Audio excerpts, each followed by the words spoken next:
Aleluya. Señor, gracias por la oportunidad de estar en tu casa hoy. Gracias porque podemos abrir tu palabra y porque podemos meditar en ella, Señor, en este domingo especial.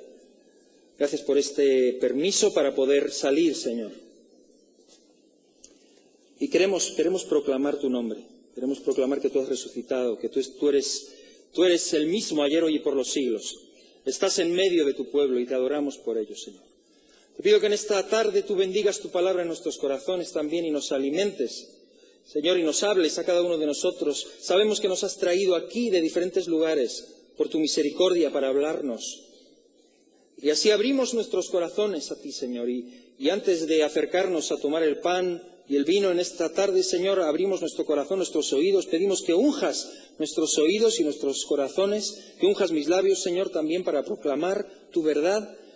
Y que puedas hablarnos y retarnos una vez más en esta tarde conforme a tu propósito. Y que tu voz sea como estruendo de muchas aguas, Señor, que llegue a cada uno, hablándole al corazón, conforme a lo que tú has propuesto. Y que nos guardes en ti, Señor, y que podamos crecer. Aleluya. Gracias, Padre. En el nombre de Jesús. Amén. Amén. Amén. Hermanos, quisiera leer algo que tengo aquí.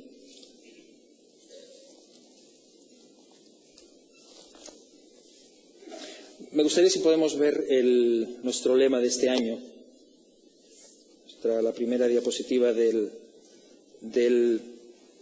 PowerPoint, y es algo que ya nos hemos acostumbrado a ver. Nuestro lema es este, de Génesis capítulo 12, versículo 3, serán benditas en ti todas las familias de la tierra. Hemos entendido y queremos entender como iglesia que no estamos aquí para ser bendecidos, sino para ser bendición.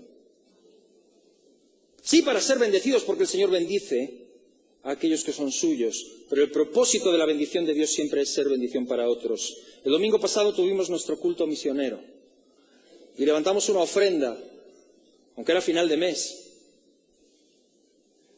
Y quiero leer algunos números que tengo aquí.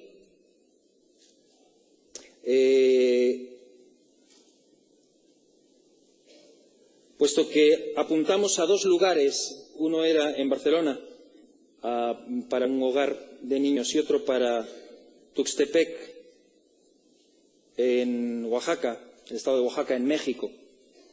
Y quiero decir que entre lo que se recogió en el culto y lo que se recogió en los grupos de hogares, estamos enviando a Barcelona, de hecho esa transferencia ya está, y llegó 2.900 euros, y para Chiria, en México, 6.780 euros. Para la gloria del Señor. Yo creo que los niños tendrán colchones a partir de ahora y podrán dormir mejor de lo que venían durmiendo. Doy gracias al Señor porque no es lo habitual que recogemos en una semana. Y doy gracias a Dios porque, a pesar de ser un momento de crisis y de ser un momento en el que todo el mundo está luchando con llegar hasta el final del mes y con la economía personal, que el Señor pueda sensibilizar nuestros corazones acerca de aquellos que necesitan más que nosotros, es bueno. Es algo que Dios bendice. Dios ama al dador alegre, y cuando damos para otros, es algo que Dios bendice siempre. Y me enorgullezco de que podamos hacer algo así. Me enorgullezco de ser parte de un cuerpo que puede hacer algo así. Porque al final estamos aquí para eso, hermanos. Para que la bendición de Abraham, que nos alcanzó a nosotros, solo nos convierta en canales de bendición para otros. Al final, desnudos vinimos y desnudos nos iremos. Y todo es del Señor. Amén.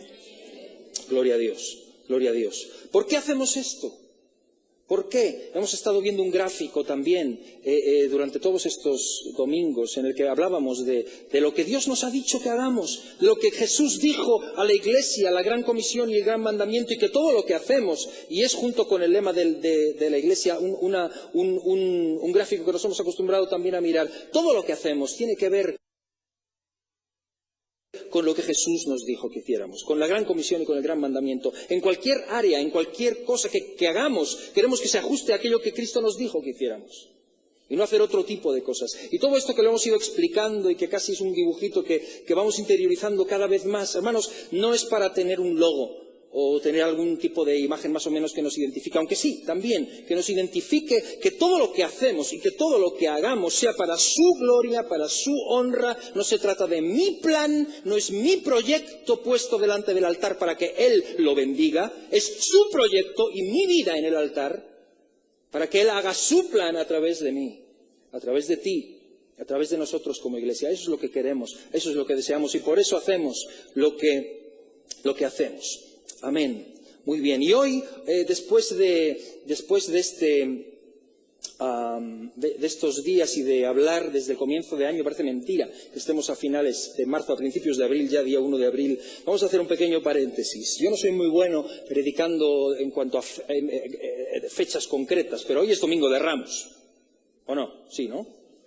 Hoy es Domingo de Ramos, muy bien. Hoy es el domingo previo al Domingo de Resurrección, así que toca hablar un poquito de esto. Y puesto que no tenemos congreso en este año, vamos a hablar un poco acerca de este día tan especial, que es de los pocos que podemos tener realmente en el calendario con certeza de que sucedió en este tiempo. Así que les voy a invitar a abrir sus Biblias conmigo y vamos a hablar hoy de algo que tiene que ver con el Domingo de Ramos. En Mateo 21, desde el versículo 1 hasta el 17. Mateo 21, y vamos a leer juntos. Pongámonos en pie, hermanos, y leemos la palabra del Señor. Mateo capítulo 21, versículo 1 al 17. Quiero meditar brevemente en este pasaje y después tomamos el pan y el vino, nos acercamos a la mesa del Señor. Muy bien, lo tenemos todos. Mateo capítulo 21, leemos desde el 1 hasta el 17. Dice así: Cuando se acercaron a Jerusalén y vinieron a Betfagé, al monte de los olivos, Jesús envió 2 discípulos diciéndoles: Id a la aldea que está enfrente de vosotros, y luego hallaréis una asna atada y un pollino con ella. Desatadla y traédmelos. Y si alguien os dijere algo, decid: el Señor los necesita, y luego los enviará. Todo esto aconteció para que se cumpliese lo dicho por el profeta, cuando dijo: Decid a la hija de Sión: he aquí tu rey viene a ti, manso y sentado sobre una asna, sobre un pollino, hijo de animal de carga. Y los discípulos fueron e hicieron como Jesús les mandó. Y trajeron el asna y el pollino, y pusieron sobre ellos sus mantos, y él se sentó encima. Y la multitud, que era muy numerosa, tendía sus mantos en el camino, y otros cortaban ramas de los árboles y las tendían en el camino. Y la gente que iba delante y la que iba detrás aclamaba, diciendo: Hosana al Hijo de David. Bendito el que viene en el nombre del Señor. Hosana en las alturas. Cuando entró él en Jerusalén, toda la ciudad se conmovió, diciendo: ¿quién es este? Y la gente decía: este es Jesús, el profeta, de Nazaret de Galilea. Y entró Jesús en el templo de Dios y echó fuera a todos los que vendían y compraban en el templo, y volcó las mesas de los cambistas y las sillas de los que vendían palomas, y les dijo: escrito está: mi casa, casa de oración será llamada, mas vosotros la habéis hecho cueva de ladrones. Y vinieron a él en el templo ciegos y cojos, y los sanó. Pero los principales sacerdotes y los escribas, viendo las maravillas que hacía, y a los muchachos aclamando en el templo y diciendo: Hosana al Hijo de David, se indignaron y le dijeron: ¿oyes lo que estos dicen? Y Jesús les dijo: sí. ¿Nunca leísteis de la boca de los niños y de los que maman perfeccionaste la alabanza? Y dejándolos salió fuera de la ciudad a Betania y posó allí. Amén. Amén. Señor, bendice tu palabra en nuestros corazones. Una vez más. Aleluya. En el nombre de Jesús. Amén. Amén. Amén. Vamos a sentarnos, hermanos. Amén. He puesto un título al mensaje en esta tarde, y el título es Maneras de un rey. Maneras de un rey. Quien entró en Jerusalén aquel día era el rey. Lo que recordamos hoy cuando hablamos de Domingo de Ramos y de la entrada triunfal es aquel día bastante ubicado cronológicamente, si miramos en el calendario, no como otras fechas, como la Navidad, o que son fechas puestas o impuestas por la Iglesia o por los líderes. Esta fecha de la Semana Santa es bastante exacta, por lo tanto, desde el punto de vista del cristianismo, es la fecha que más se aproxima a la realidad en lo que es el ciclo del año de cuándo realmente Cristo fue crucificado y ocurrió todo esto. Así que este domingo, que es una semana justo antes, este Domingo de Ramos, es cuando es el día que recordamos, cuando entró el Rey en Jerusalén, y yo lo he titulado Maneras de un Rey, y me he esforzado en ver qué es lo que significa esto de maneras, qué quiero decir con maneras, y la acepción a la que me refiero en el diccionario, maneras de un rey, significa modales, ademanes, porte, modos, aire, educación, crianza. Modales, ademanes, porte, modos, aire, educación, crianza. Porque todos tenemos este tipo de cosas. Todos tenemos estas cosas que son cosas que distinguen a una persona. Todos tenemos modos, maneras, formas de hablar que nos distinguen, que delatan quiénes somos. Si tú me dices, mira mi hermano, yo te quiero bendecir, yo te quiero saludar, yo sé de dónde vienes. Vienes de Puerto Rico. Y si me decís que no sabes ya qué hacer, también sé de dónde venís. Y si quieres practicar, pues practicamos después. Mano. ¿Ves? Pero a veces no hace falta, hay gente que no hace falta ni, bueno, la mayoría, no nos hace falta ni abrir la boca para que se sepan. Hay cosas que son modales, que son ademanes, que son porte, que son modos, que son aire, que son crianza, que son educación, y que delatan a cada uno. Hay gente que los ves entrar en la iglesia y entran así.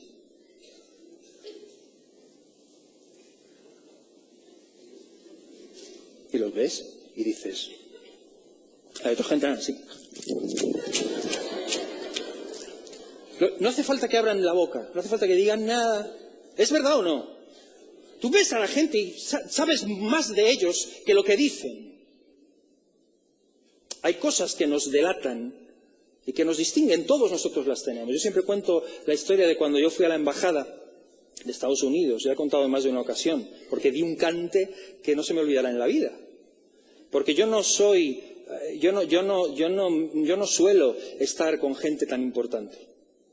Y cuando me invitaron a la embajada de Estados Unidos, porque creo que era cuando el presidente Bush, el padre, perdió las elecciones en favor de Clinton, y Clinton cambió al embajador en España. Entonces este embajador que era cristiano y tenía relación con pastores, invitó pastores. Y entonces entre ellos me llamaron y me dijeron que había un cupo, que si quería ir. Entonces fui a la embajada a una última recepción que dio el embajador, una cena para los pastores con sus esposas, y fui con mi señora esposa.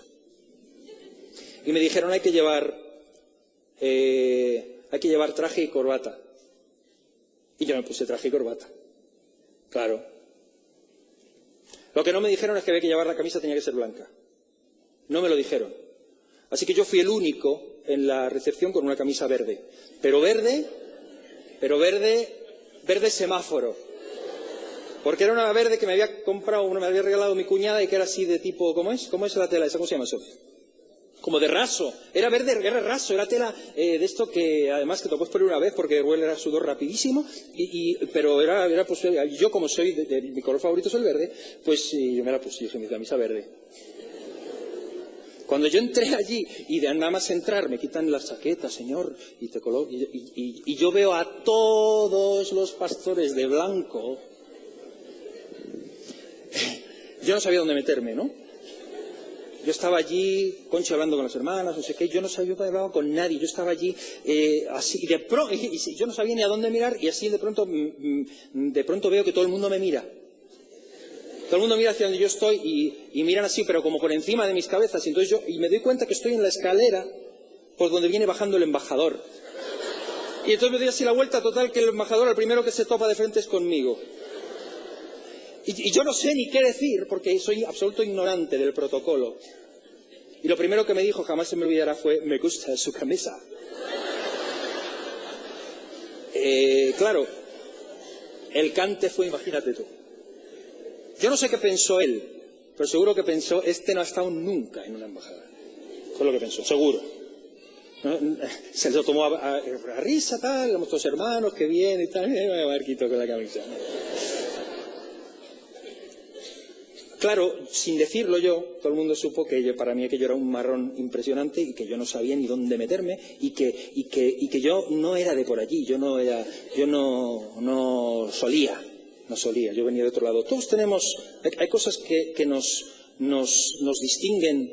Lo que yo quiero realmente acentuar aquí hoy es, al hablar de las maneras de un rey, es que Jesús tenía ciertos modales. Jesús tenía ciertas maneras. Tenía ciertos modos, cierto aire, cierta crianza. Tenía un porte y tenía un cierto algo que decía quién era y que nos daba a entender a todos quién era él. Y de eso es de lo que yo quisiera hablar. ¿Cuáles son las maneras del rey? Porque en las maneras del rey veo a qué reino pertenece. ¿Qué es lo que él traía? ¿Cómo se comportaba? ¿Y qué es lo que hizo? ¿Cómo se comporta un rey? ¿Cuáles son sus distintivos? Porque son los distintivos del reino. Y digo esto porque yo escucho mucho últimamente hablar de esto de la teología del reino, a veces de cuando hablamos del reino, ¿no? Y la teología y hay tanta cosa, tantas cosas que se dicen acerca del reino y de lo que es el reino y de lo que son los distintivos del reino. Y hay quienes hablan de que el reino ya se ha manifestado en la tierra. Hay algunos que llegan hasta incluso a negar que Jesús vaya a volver por segunda vez porque el reino ya se ha manifestado. Entonces, porque como dice que el reino ya está entre nosotros, y entonces se habla del reino en unos términos como de grandeza y de riqueza o de grandes cosas que tienen que ver con el reino. Y como el Señor va a implantar su reino y ya está aquí, lo que tenemos que hacer los cristianos es conquistar y adquirir lugares altos para poder dominar, porque esa va a ser la manera en la que el reino poco a poco, pues ya está, aquí se va a ir estableciendo. Y yo creo que hay cosas ahí que están un poco cogidas de los pelos, por decir de alguna forma, un poquito como confundidas. Yo quiero ver al rey, yo quiero ver cómo es el rey, porque en el rey voy a ver los distintivos del reino. Yo no quiero que nadie me cuente cómo es el reino o cómo hay que actuar, porque si somos hijos del rey y tenemos que... Pero escúchame, yo quiero ver cuál es el porte de Jesús, cuáles son las maneras de él, y vemos algo de esto aquí. Hay quienes hablan de que con la venida del Espíritu Santo en Pentecostés ya queda el reino establecido y entonces ya está el reino aquí. Y entonces lo que hay que hacer nada más es creerlo y tomarlo y caminar como si estuviéramos y que se llene la cuenta bancaria en el nombre de Jesús. Y si no, nos falta fe. Pues realmente está el reino, pero es que tú no estás creyendo. Cuando yo leo la palabra de Dios, y Pablo dice en Efesios 6 que no tenemos lucha contra sangre ni carne, sino contra potestados, contra principados, contra gobernadores espirituales, huestes en las regiones celestiales, huestes de las tinieblas. Primera de Pedro 5:8, cuando nos habla del diablo que anda como león rugiente, buscando a quien devorar, al cual resistid firmes en la fe, sabiendo que los mismos padecimientos se van produciendo en todos vuestros hermanos. Hermanos, cuando hablamos de un reino establecido, yo creo que cuando Cristo establezca su reino se acabaron los padecimientos. Enjugará toda lágrima. No habrá más llanto, no habrá padecimientos. Mientras haya padecimientos, como decíamos el domingo pasado, mientras haya sufrimiento, su costado sigue abierto. No vemos un establecimiento total del rey, o sea, que Jesús, que era el rey el que entraba en Jerusalén, sí, pero que eso significa que estaba estableciendo el reino, o que, yo no sé, yo no soy profundamente teólogo, pero de lo que yo estoy interesado es en hacer lo que Jesús nos ha pedido que hagamos. Y quiero simplemente mirar un poco hoy, hacer referencia a este rey, a su entrada triunfal y las muestras que da al entrar, porque si de alguien podemos aprender es de él. Y quería yo simplemente, antes de tomar el pan y el vino, resaltar 4 distintivos, 4 lecciones que podemos aprender de este rey cuando él entra, 4 cosas que delatan principios del reino. Y olvídate de pajaritos de colores. Si quieres saber principios del reino, mira a Jesús. Mira sus maneras. Mira su porte. Mira sus modos. Mira su aire. Mira su educación. Vas a descubrir principios del reino. Un rey entrando en su ciudad. ¿Cuáles son sus maneras?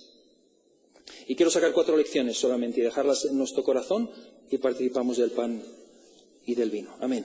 Primera de ellas, primera lección, 4. La primera de ellas, la lección de la renuncia. La lección de la renuncia, y en cada una de estas lecciones quiero que veamos una imagen, porque una imagen vale más que 1000 palabras, y que cada una de estas lecciones quede grabada en nuestra mente con una imagen, ¿ok?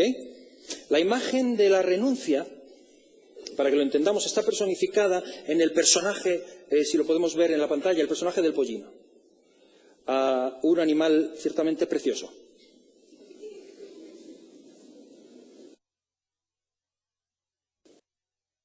Míralo bien. Y piensa en la época, el Imperio Romano. Piensa en cómo los reyes y cómo los gobernantes entraban cuando hacían una entrada triunfal en la ciudad. Te aseguro que no escogían esto. Todo ese rollo de que Jesús iba en burro porque eso era el Mercedes de la época, espérame. Míralo bien, Míralo. ¿Tú crees que Jesús no podía haber montado un caballo blanco elegante, siendo el rey? De hecho, cuando Él venga, lee Apocalipsis, Él vendrá sobre un caballo blanco, cabalgando, y establecerá su reino. Y no habrá duda. Pero aquí había muchas dudas, porque venía sobre un pollino. ¿Qué rey en su sano juicio hace una entrada triunfal montado en un bicho de estos? Perdóname, es como una parodia. Es como si quisieras ridiculizar a alguien, si quisieras ridiculizar al César entrando por Roma con sus legiones, ponle un pollino. A ver lo que te va a decir el César, te va a decir que te subas tú al pollino. Que él con sus laureles y con su historia no va a hacer eso. Por lo tanto, en este personaje, en este pollino, yo quiero personificar y simplemente mostrarnos un principio que tiene que ver con maneras de Jesús, porque nadie le obligó a ello. Fue él mismo el que les dijo a los discípulos ir, y no dijo id y buscarme en la cuadra de no sé qué de los pura sangre, dijo id allí al pollinito aquel y traédmelo porque es el que yo quiero. Fue él el que lo escogió, no fue una circunstancia del momento, sino que fue premeditado y nos muestra un principio, una lección, porque es la manera en que Jesús quiso hacerlo. Son sus maneras, son sus modales, es su porte. Es lo que él quiso dejar claro cuando entró como rey en Jerusalén. Primera lección, la lección de la renuncia, y tiene mucho que ver con la humildad. Tiene mucho que ver con la humildad. Mi Cristo jamás dijo, aprended de mí los milagros que hago. Fijaos cómo ando sobre el mar. Jamás dijo, mira, echar un vistazo, Cuando la única vez, todos sabemos, la única vez que dijo aprended de mí fue para decir, aprended de mí que soy manso y humilde de corazón. El principio de la renuncia. Jesús renunció. Ese es uno de sus distintivos. Ese es un distintivo del reino, el distintivo de la renuncia. Y te invito a que simplemente te hagas preguntas hoy. Te hagas preguntas. Porque esa frase de no puedo vivir sin... ¿Puntos suspensivos? No puedo vivir sin mis hijos. No puedo vivir sin... mi trabajo, no puedo vivir sin... Ponlo tú. ¿Qué es aquello sin lo que no podrías vivir? ¿Qué es aquello? ¿Qué es? Para algunos es comodidad, para algunos son bienes, para algunos es el hobby, para algunos son los vicios, para algunos es el dinero, para algunos es... ¿Qué es aquello que es irrenunciable para ti? ¿A qué tipo de cosas serías incapaz de renunciar si el Señor te lo pidiera? Porque un distintivo del reino es la renuncia. Cosa que no escuchamos mucho hablar hoy. Porque pensamos y hemos creído o prestamos más oídos a ese otro tipo de predicación que nos habla de la bendición que recibimos. No nos centramos tanto en ser bendición para otros, sino en recibirla yo. Entonces, si soy un hijo de Dios, se tiene que ver mi bendición. Y Jesús está mostrando aquí un principio del reino, que es el principio de la renuncia. Pablo escribe en Filipenses, un pasaje que yo cito mucho, haya en vosotros el mismo sentir que hubo en Cristo, el cual siendo en forma de Dios no estimó el ser igual a Dios como cosa a que aferrarse, sino que se despojó a sí mismo tomando forma de siervo, hecho semejante a los hombres. y estando en la condición de hombre se humilló hasta la muerte y muerte de cruz. ¿Qué dice Pablo? Haya en vosotros ese sentido. Es que yo soy un hijo del reino. Ya, pero es que esto es un distintivo del reino. Pero es que el Señor con su caballo blanco, el Señor vendrá en su caballo blanco, pero de momento entró en un pollino. Y nos dijo, como el Padre me envió a mí, os envío yo a vosotros.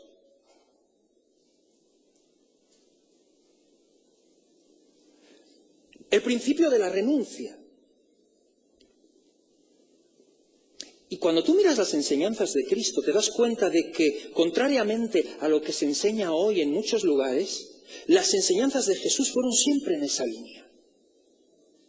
En la línea de poner la otra mejilla. En la línea de correr la segunda milla. En la línea de esas frases tremendas en todo el Sermón del Monte, Mateo capítulo 5 al capítulo 7, cuando él constantemente dice, oísteis que fue dicho, ojo por ojo, diente por diente, oísteis que fue dicho, amarás a tu amigo y aborrecerás a tu enemigo, pero yo os digo, amarás a tus enemigos. Bendecid a los que os maldicen, haced bien a los que os aborrecen y orad por los que os ultrajan y os persiguen para que seáis hijos de vuestro Padre, que está en los cielos. Distintivos del reino, mi hermano. La renuncia a aquello que yo ahora mismo quiero, porque si somos honestos, hermano, tu cristianismo te va a llevar, si eres serio con tu cristianismo, te va a llevar tarde o temprano a la renuncia. Sea lo que sea, te vas a encontrar en una encrucijada en la que si eres cristiano, si realmente eres lo que dices ser, te va a llevar a un punto de renuncia personal, te va a llevar a esa situación. Si es lo que decíamos antes en el gráfico, de que si evangelismo, si adoración, las cosas que tienen que ver con, para cumplir la gran comisión y el gran mandamiento, hace falta renuncia. Lo que tú quieras, pon adoración, si es adoración, por ejemplo, si es para adorar al Señor, pues tienes que renunciar. Claro que tienes que renunciar, porque adorar a Dios no es solamente cantarle, como decíamos, este sábado, como hablaban los muchachos del Instituto Canción, en un tiempo devocional. Se dobla toda rodilla, amén, amén, amén. Sí, pero el sentir que se dice que hay en nosotros, el Padre lo exaltó hasta lo sumo porque Él se humilló hasta lo sumo y renunció a todo. Y esas son las maneras de un rey, del rey a cuyo reino yo pertenezco. Y ahora pregúntate si esas maneras del rey las hemos interiorizado lo suficiente. El principio de la renuncia. Bueno, dije que eran 4, vamos a ir adelante. La primera lección es la lección de la renuncia. La segunda lección es la lección de la sabiduría. La lección de la sabiduría. Pero no la sabiduría según el mundo. No la sabiduría según el mundo. Sino la sabiduría según Dios. En 1 Corintios, Pablo habla claramente y dice, la palabra de la cruz es locura. La palabra de la cruz es locura para los que se pierden, pero para los que se salvan, esto es a nosotros, es poder de Dios. Porque está escrito, el Señor dice, yo destruiré la sabiduría de los sabios y desecharé el entendimiento de los entendidos. ¿Dónde está el sabio? ¿Dónde está el escriba? ¿Dónde está el docto? ¿No ha enloquecido Dios? ¿Dónde está el disputador de este siglo? ¿No ha enloquecido Dios la sabiduría de este mundo? Continúa diciendo, porque los judíos piden señales, los judíos buscan sabiduría, pero nosotros predicamos a Cristo resucitado. Para los judíos ciertamente tropezadero y para los gentiles locura, pero para los salvos, tanto griegos como judíos, Cristo, poder de Dios y sabiduría de Dios. Porque lo insensato de Dios es más sabio que los hombres y lo débil de Dios es más fuerte que los hombres. El principio de la sabiduría o la lección de la sabiduría en este rey. ¿Qué es sabiduría según el mundo?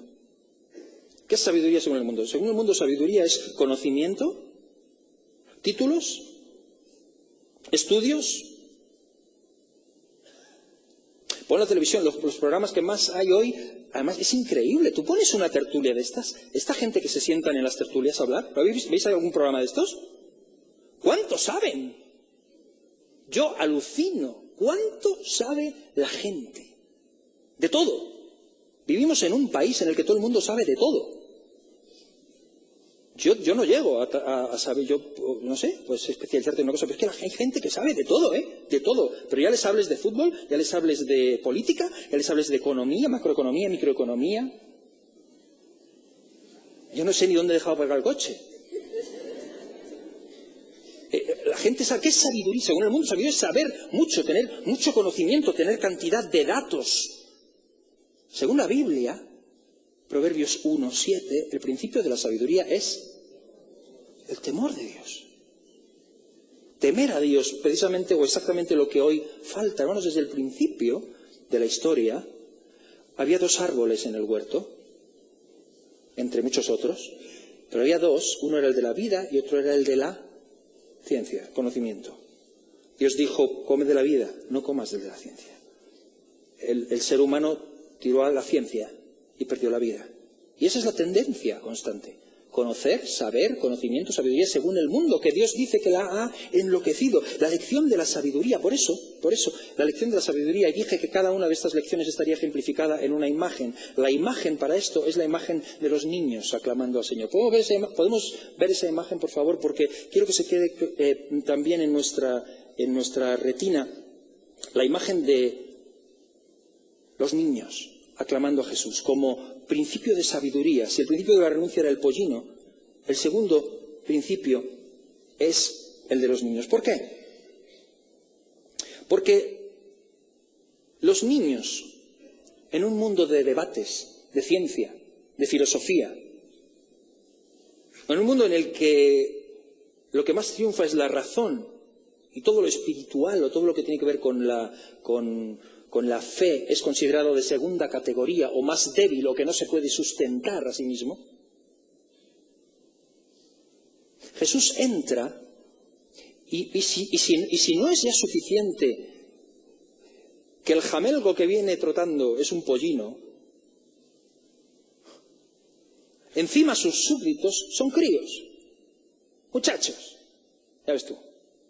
¿Cuál es su ejército? ¿Quién es su gente? Los propios escribas, los entendidos, le dicen, pero diles algo. Y el Señor dice, no, si no habéis leído que de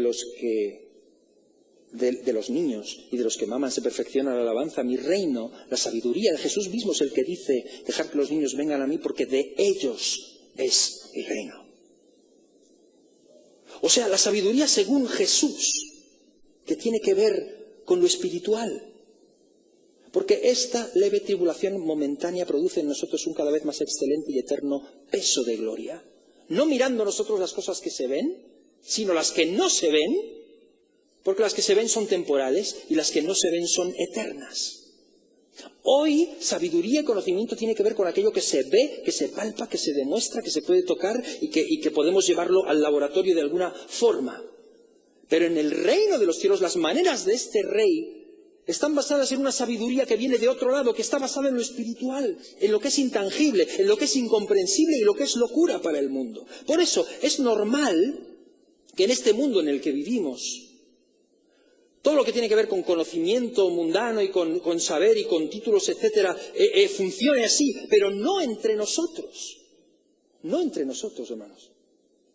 La vida espiritual no tiene que ver con conocimiento, con saber muchas cosas. Nosotros estamos en un nuevo pacto, 2 Corintios 3:6 dice que pertenecemos a un pacto que no tiene que ver con la letra, sino con el espíritu, porque la letra mata y el espíritu vivifica.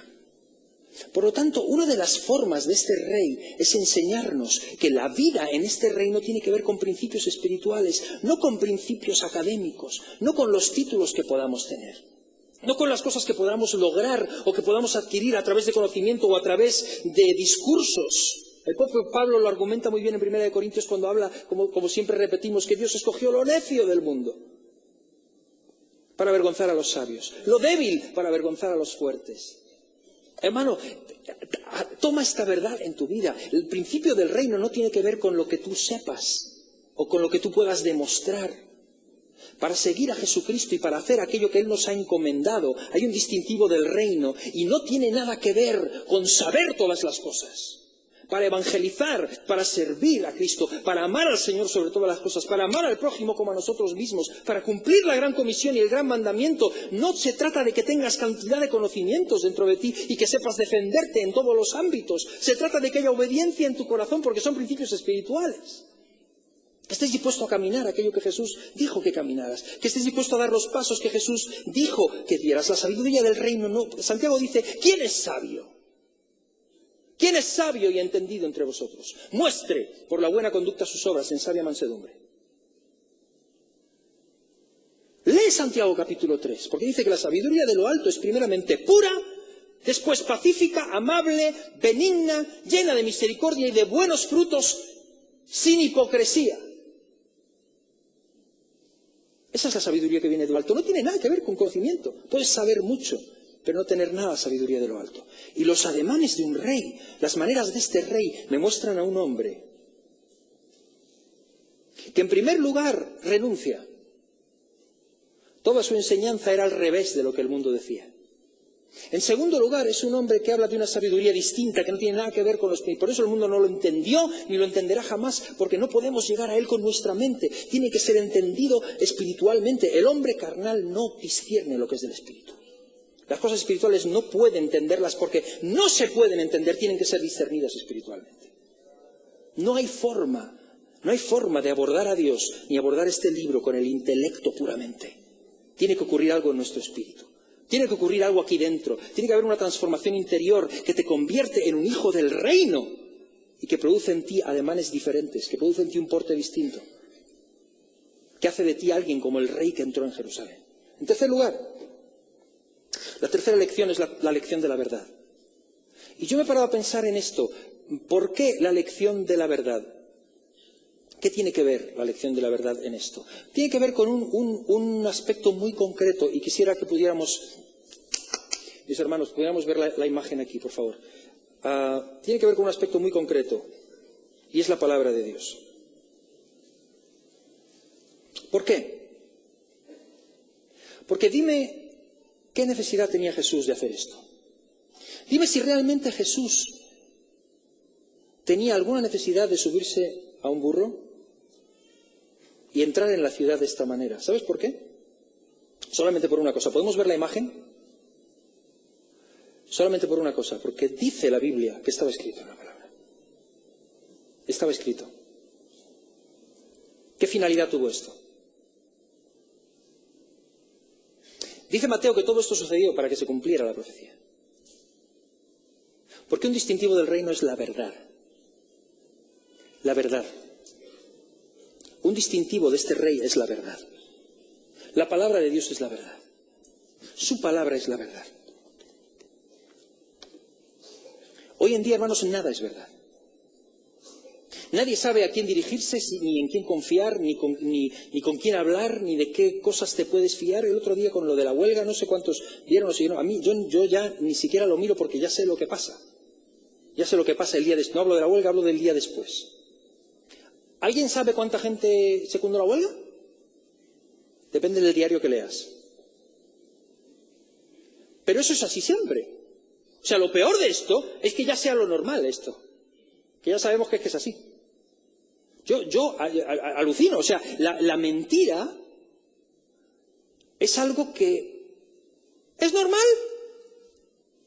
Es así, es nuestra cultura. Yo alucino en los juicios cuando hay un acusado y entonces el fiscal pide 147 años de prisión y el otro pide la absolución. Porque, hombre, mira, este sabe que no van a ser 147 y este sabe que no van a ser absueltos. Eso es el juego de la mentira, simplemente, es la negociación. Hay que regatear, hasta en todo. Estos días veíamos cosas de compra y estén orando, hermanos, estén orando. Porque yo no hablo mucho, pero pasan muchas cosas a lo largo de la semana y estamos en 20 frentes. Pero a la hora de comprar, vender, regatear y todo eso es increíble. Yo no valgo, yo confieso que no valgo, yo cada vez encajo menos en este mundo. Yo me voy y a Goyo ni le conozco. Yo cuando vamos a algún sitio a comprar con mi esposa sabe regatear, yo no. Entonces ella dice, no, y yo me voy porque no puedo. No valgo para eso, no valgo. Pero, y lo admiro, entiendo que es una técnica que hay que saber utilizar, vale, bien, de acuerdo. Pero digo, es que vivimos en el mundo de la mentira. Y a mí me dicen esto tanto, y yo me he quedado. Y me dice el otro, que es un farol, que tú ahora tienes que... Pero en todos los campos de la vida. En todos los campos de la vida. Desde los futbolistas que meten el pie y le meten la patada y hacen así, como que no han hecho nada, hasta los estamentos más altos. Hablo de fútbol. El otro día nos visitó Falcao, no sé cuántos lo saludaron. Los atléticos estaban muy contentos. Hoy nos visita Kaká, hoy están los madridistas más contentos. No voy a mirar para ningún lado, para que nadie se distraiga. ¿Sí? Pero oramos por ellos, oramos por nuestros hermanos. En todos los lugares hay hijos de Dios. Y es una bendición.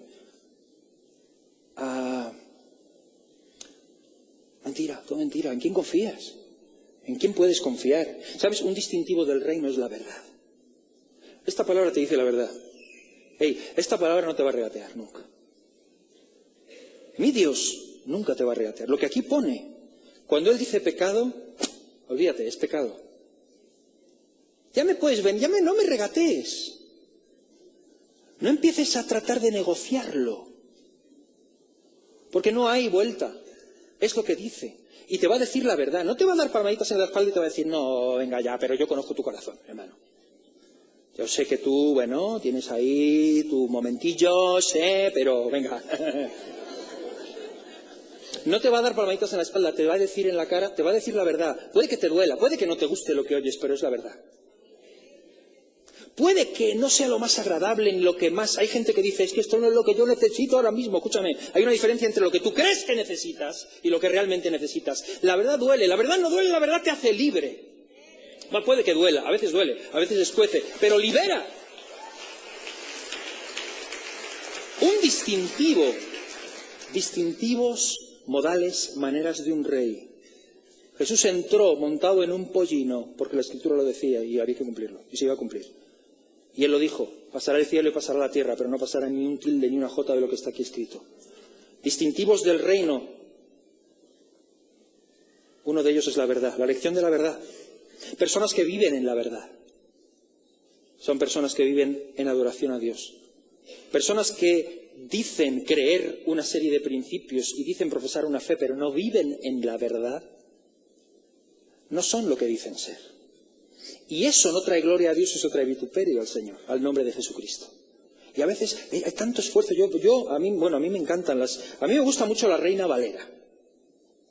Y luego hay otras traducciones que también me gustan y creo que está muy bien. Pero a veces digo, no sé, es como que tratamos siempre de sacar versiones nuevas, adecuadas a la gente, para que se adecúe. Pero si los que nos tenemos que adecuar somos nosotros a la palabra. No, pero a ver si lo dice de otra manera, a ver si conseguimos que lo diga de una manera un poco... Pero vamos a ver. Amarás a tu prójimo a ti mismo, como a ti mismo. O sea, lo puedes decir de 1000 maneras. ¿Vale? No dirás falso testimonio. Que no se miente, por ejemplo. Eso, ¿cómo quieres decir? ¿De cuántas maneras lo podemos decir? Podemos rizar el rizo y decirlo en chino, pero, o sea, al final, a veces creo que tenemos tantos intentos de conseguir que la palabra podamos más o menos... Si los que tenemos que cambiar somos nosotros, porque lo que la verdad produce, cuando tú abrazas la verdad, en serio, aquel que abraza la verdad y que está dispuesto a tomar la verdad, uno de los distintivos es que está dispuesto a cambiar. El que no está dispuesto a cambiar, trata de que la palabra cambie y se adecúe a él. Pero cuando tú entiendes que esta es la verdad inamovible de Dios y que no puedes cambiarla, eres tú el que tienes que cambiar y adecuarte a ella. Ese es el distintivo del rey. Yo no veo que haya tantos esfuerzos por hacer más versiones del Quijote o de la Ilíada o de, no sé, de todo ese tipo de cosas para que la gente entienda. Vamos a ver, es que es lo que es. Está en castellano antiguo, pues es que es así. El otro día mi hijo tuvo que hacer un trabajo sobre el Lazarillo de Tormes. Muchacho, en castellano antiguo. Bueno, pues es así. O el Buscón. El Buscón, la vida del Buscón. Pues es que si vos queréis, así es como se hablaba antes. Y ahora lo lees, nene, y aprendes. O léete el Arcipreste de Ita, pues es que si lo pones en castellano del lavapiés, pues pierde todo, ¿no, Fran? Eso no es así. Eso se lee como era antes. El principio de la verdad. Vivir la verdad significa estar dispuesto a cambiar. Cuarta y última lección. ¿Están despiertos mis hermanitos de la pantalla? Si no, cantamos un corito mientras... Perdón. Última lección, ahí está, la lección de la fidelidad. La lección de la fidelidad.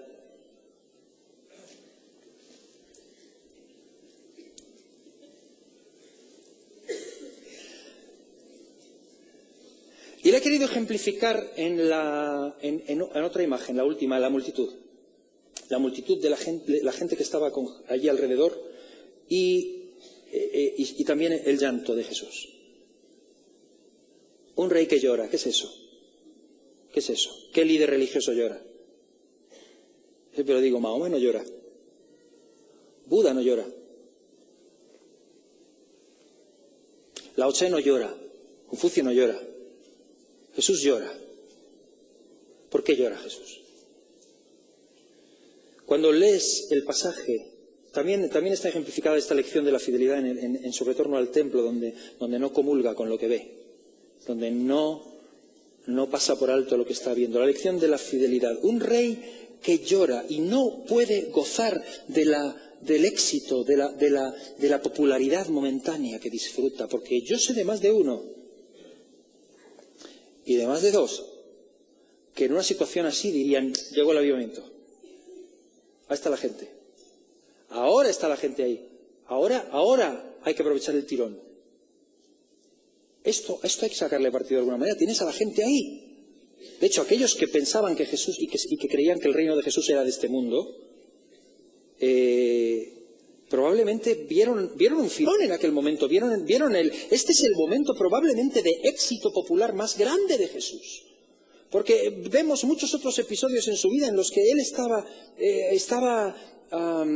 rechazado por la gente, le quisieron apedrear, ¿no? Le llamaban, que decían que era un hijo bastardo, le atacaban, pero aquí tienes a gente aclamándole y entrando en Jerusalén y poniéndole ramas de olivo, y bueno, el jaleo debió ser impresionante, y alguien debió pensar, por fin llegó, ahora sí, ahora se va a manifestar, y Jesús no puede, o sea, donde otros se hubieran encumbrado y hubieran tenido su cuarto de hora de ego, Jesús llora.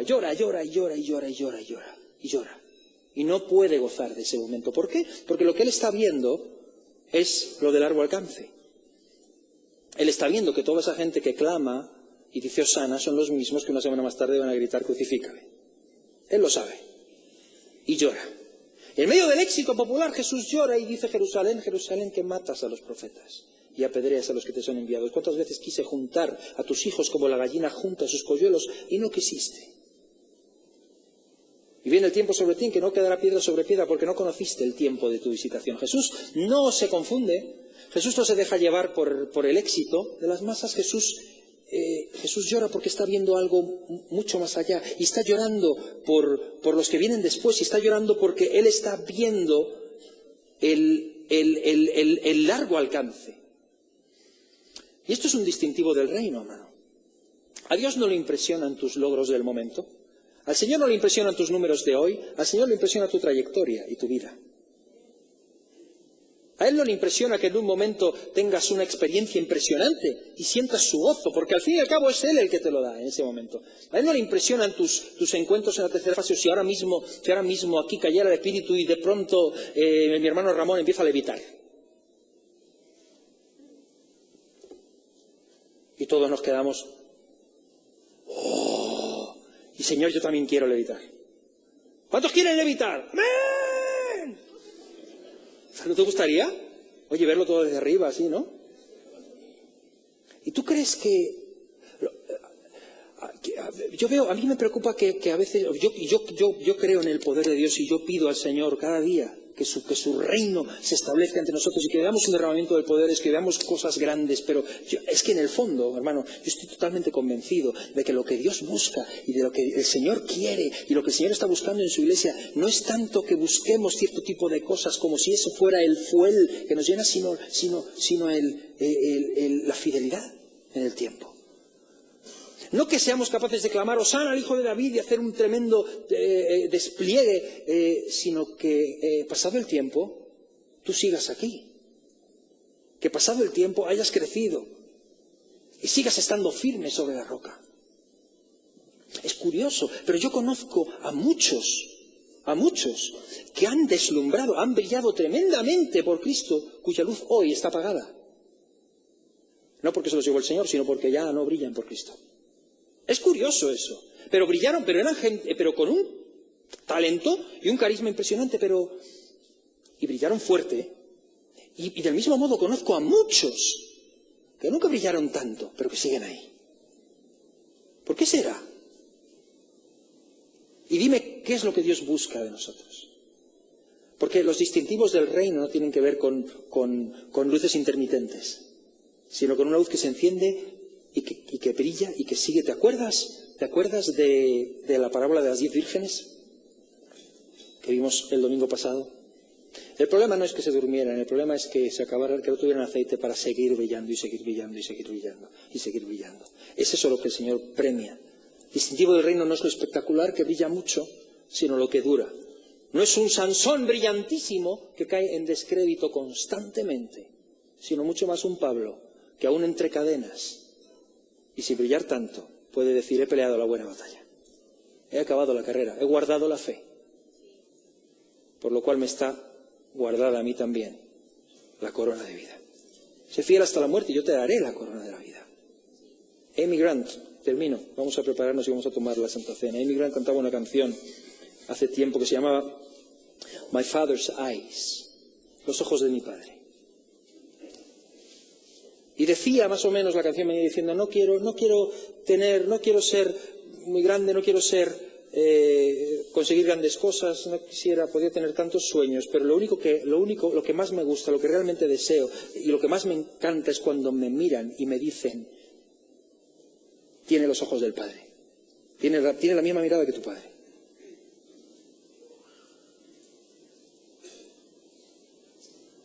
Maneras de un rey, distintivos del reino.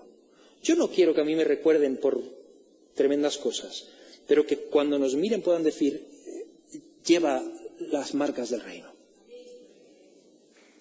Y yo digo, nos acercamos ahora al pan y el vino. Cuando lo hagamos, vamos a comer el pan y a beber el vino, y lo hacemos en memoria de Jesús. Cuando lo hagas, piensa en Él y ora. ¿Qué nos deja este Domingo de Ramos? 4 enseñanzas, 4 lecciones de las maneras de un rey. La lección de la renuncia, la lección de la sabiduría, la lección de la verdad y la lección de la fidelidad. Y yo digo: sal por esa puerta hoy y afronta la semana, y que los que te miren digan: tiene los ojos del rey, tiene la pinta del rey, anda como el rey, camina como el rey, habla como el rey, hace las cosas que hace alguien del reino, pertenece al reino, sin que diga mucho pertenece al reino. Doy gracias a Dios por personas que son testimonios vivos por donde van, sin abrir la boca se ve quiénes son. Que el mundo vea quiénes somos, que el mundo vea quién eres, que el mundo vea quién es la Iglesia de Cristo, que el mundo pueda decir, como decían de los cristianos primitivos: verdaderamente Dios está entre vosotros. Estos que revolucionan el mundo han venido aquí también. Es lo que deseamos, es lo que queremos. Amén. Vamos a ponernos en pie y vamos a tomar el pan y vamos a tomar el vino.